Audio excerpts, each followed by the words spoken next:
नमस्कार, मी भाग्यश्री पाठक. मार्केट आणि मी हा सोप्या मराठीतून शेअर मार्केट समजावून सांगण्याचा माझा एक उपक्रम आहे. आपण शुक्रवारी पाहिलं तर डेली पॅटर्नवर बेल्ट होल्ड पॅटर्न म्हणजे डेली चार्टवर बेल्ट होल्ड पॅटर्न तयार झाला होता. म्हणजे जी मंदी आहे ती त्यांनी टिकवून धरली होती आणि हा रिव्हर्सल पॅटर्न आहे. त्यामुळे असं वाटतंय की मंदी पुढे चालू राहील. त्यातून आपण शुक्रवारी बघितलं तर फॉरेन इन्व्हेस्टर्सची विक्री होती 4,227 कोटीची, तर डोमेस्टिक इन्व्हेस्टर्सची खरेदी होती 421 कोटीची. बऱ्याच बँकांचे अपडेट्स आलेत. आता हे अपडेट्स कंटाळवाणे किंवा ऐकायला क्लिष्ट, याचा आम्ही काय करू? तर कुठल्याही बँकेचे अपडेट्स तुम्ही वाचले, ऐकले तर त्याच्यामध्ये ॲडव्हान्सेसचं प्रमाण जास्त पाहिजे, बॅड डेट्स किंवा NPA याचं प्रमाण कमी झालेलं असायला पाहिजे आणि कासा रेशो जो आहे तो वाढलेला असला पाहिजे. म्हणजे बँकेची प्रगती होते आहे असं आपल्याला समजतं.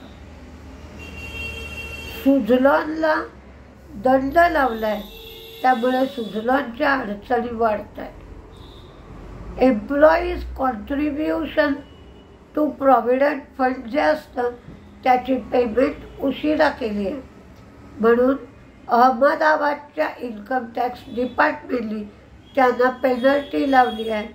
ती 1,16,00,000 एवढी पेनल्टी लावण्यात आली आहे.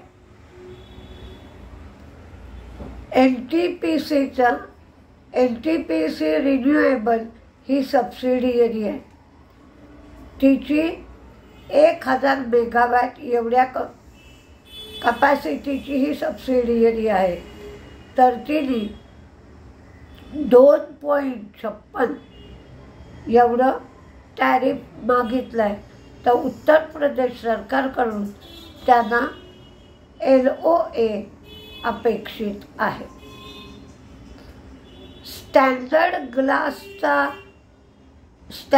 ग्लास लायनिंग टेक्नॉलॉजीचा IPO येतोय 6 जानेवारी ते 8 जानेवारी या काळात. 133 ते 140 असा प्राईस बँड आहे. 107 शेअरचा त्याचा मिनिमम लॉट आहे. फार्मा आणि केमिकल सेक्टरसाठी हे इंजिनिअरिंग इक्विपमेंट बनवते ही कंपनी. अडाणी विल्मरचे जे अपडेट्स आले ते मात्र खाद्यतेलाचं व्हॉल्यूम त्यांचं जास्त आहे. फूड आणि FMCGचंही व्हॉल्यूम वाढलं आहे.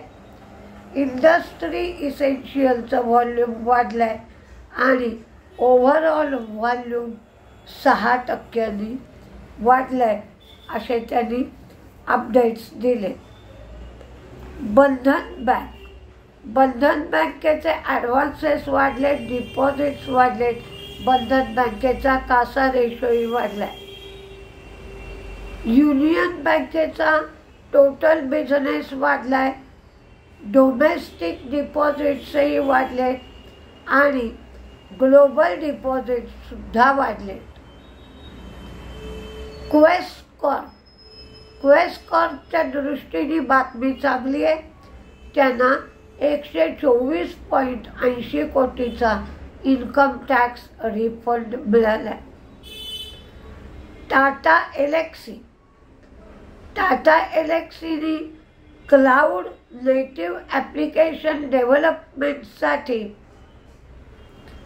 डिजिटल सोल्युशन्सचे व्हर्च्युअल मॉडेल डेव्हलप करण्यासाठी एक टाटा एल्क्सीने करार केला आहे. गुजरात टूल रूम हे 6 जानेवारीला एका शेअरवर 5 शेअर बोनस देण्यासाठी विचार करणार आहेत.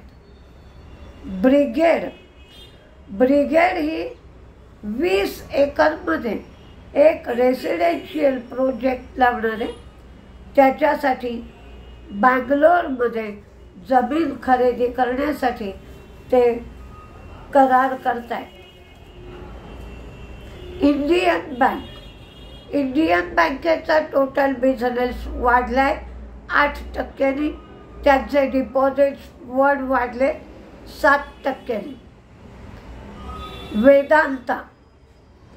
वेदांताचं क्वार्टर ऑन क्वार्टर सेलेबल जे मेटल आहे ते मात्र कमी झालं आहे, पण इयर ऑन इयर बेसिसवर 3% वाढलं आहे.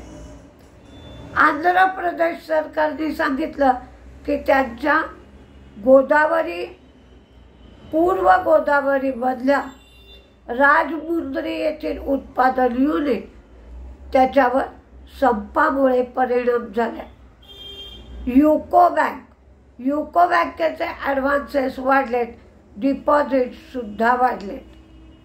महिंद्रा अँड महिंद्रा फायनान्स यांनी 7% त्यांची डिस्बर्समेंट वाढली आहे, ती 16,450 कोटी.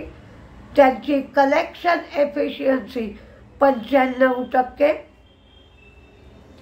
आणि त्यांचे NPA स्टेज 3 ते 4% 3.9%, पण स्टेज 2 चे 6% 6.3% एवढे झाले. रामा फॉस्फेट यांनी त्यांच्या एका शेअरचं 2 शेअरमध्ये स्प्लिट केलं आहे. त्यांची फेस व्हॅल्यू 10 रुपये आहे. आता हे स्प्लिट झाल्यानंतर फेस व्हॅल्यू 5 रुपये होईल. HG इन्फ्रा ते गुजरात ऊर्जा विकास निगम कडून 250 मेगावॅट आणि 500 megawatt stand alone battery energy system लावण्यासाठी त्यांना LOA मिळालं आहे. काल बॉन्ड यील्ड बघितलं तर 4.63 होतं. डॉलर इंडेक्स 108.98 एवढा झाला, तर क्रूड 77च्या जवळ पोचलाय. 76.83 एवढं क्रूड झालं. त्यांच्याकडे म्हणजे अमेरिकेमध्ये ब्रिव्हरेजेसचे शेअर्स आपटले.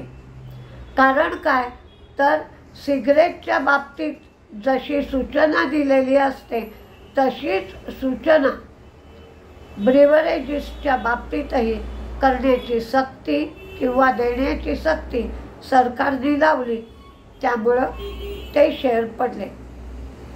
त्याचप्रमाणे निपॉन स्टीलचं अधिग्रहण जे व्हायचं होतं ते टळलं. ॲपल आणि हुआय यांच्यातली स्पर्धा वाढू लागली आहे. चीनमध्ये HMPVचे मामले वाढत आहेत, फ्लूचे पेशंट वाढत आहेत. त्यामुळे पुन्हा करोना येईल की काय अशी भीती वाटते आहे. पण चीन सरकारने मात्र या सगळ्या शंका फेटाळून लावल्या आहेत. आत्ता सध्या थंडीच्या दिवसात चीनमध्ये जसं हवामान असतं त्या हवामानाला अशा प्रकारचे आजार येतात असं त्यांचं म्हणणं आहे. मॅरिको आणि डाबर यांचे अपडेट्स चांगले आहेत. आज कुठले शेअर तेजीत राहतील तर कुठले मंदीत राहतील याचा एक अंदाज घेऊ, पण मार्केट खूपच दोलायमान स्थितीत आहे. HUL स्किन केअर ब्रँड मिनिमॅलिस्ट हा 3000 कोटी रुपयाला घेण्यासाठी त्यांची बोलणी सुरू आहेत. एक अंदाज दिला या, काय मंदीत राहील काय तेजीत राहील, पण शेवटी सगळं मार्केटवर आणि त्यावेळेला असलेल्या लोकांच्या मूडवर अवलंबून आहे. तेजीमध्ये डेटामॅटिक्स DCX यांना 483 कोटीची ऑर्डर मिळाली आहे. इन्फो एज टाटा मोटर्स, कारण टाटा मोटर्सची पंच जी गाडी आहे ती सर्वात जास्त विक्री होणारी गाडी म्हणून तिचा नंबर लागला आहे.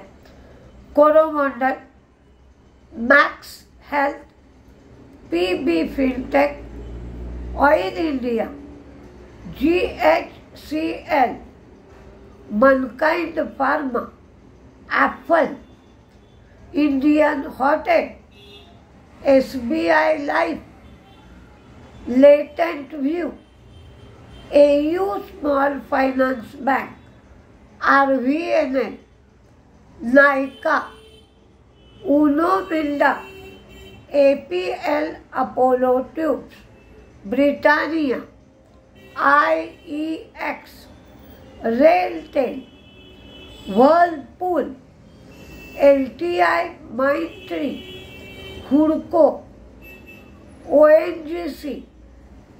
ONGC Oil India exploration share घ्या, कारण क्रूडचा भाव वाढतोय म्हणून. तर मंदीमध्ये JSW energy, Suryoday small finance bank, IndusInd bank, Kotak आणि एंजल वन. पण इंट्राडे शक्यतो करू नका, कारण मार्केट खूपच व्होलटाईल आहे. कधी काय होईल सांगता येत नाही आहे. त्यामुळे इंट्राडेमध्ये गोंधळ होतोय, तर इंट्राडे करू नका. थोडा शॉर्ट टर्म किंवा मिडियम टर्म ट्रेड घ्या आणि तुमच्याकडे जेवढं हांतरून आहे तेवढेच पाय पसरा, त्याच्या बाहेर ते जाऊ देऊ नका. 25 आणि 26 तारखेला मी कोर्स ठेवला आहे. हा कोर्स ठाण्याला आहे, ऑफलाईन आहे. ज्याला कोणाला कोर्सची चौकशी करायची असेल त्यांच्यासाठी मोबाईल नंबर 9699615507 9699615507 या नंबरवर तुम्ही चौकशी करू शकता. नमस्ते.